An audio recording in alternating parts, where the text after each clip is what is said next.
তো সকাল সকাল ঘুম থেকে উঠে ভাই বেরিয়ে পড়ি কাজে যাওয়ার উদ্দেশ্যে। আর আজকে বেসিক্যালি ভাই আমি একাই কাজে যাচ্ছি, আর বৃষ্টি ভরা দিনে ভাই কাজে তো হচ্ছে কি কষ্টের দিন, বুঝলে গাইস? সেটা বড় ব্যাপার না, বড় ব্যাপার হচ্ছে কি একা একা কাজ যাচ্ছে, ঠিক আছে? ওরা দুজন নয়, মানে শুভদা আর রাহুল ভাই পুরো ছুটি নিয়ে নিয়েছে, আর এখন চলে এসেছে বাবুগঞ্জ স্টেশন। আর বাবুগঞ্জ স্টেশন আজকে ছিল একটু ফাঁকা ভাই, সোমবারে ফাঁকা থাকে, রোববারে ভিড় থাকে কে জানে কেন।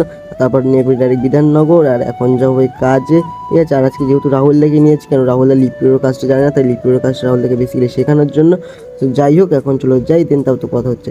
তারপর যেতে যেতে ভাই পড়ে যায় শ্রীভূমি, আর শ্রীভূমির সামনে ভাই প্যানেল। এখন ভাই প্যানেল হাফ হয়েও গেছে রেডি, ঠিক আছে ভাই? কী থিম হবে সেটা আমি বেসিক্যালি বলতে পারছি না এখন, যেহেতু আমি জানি না।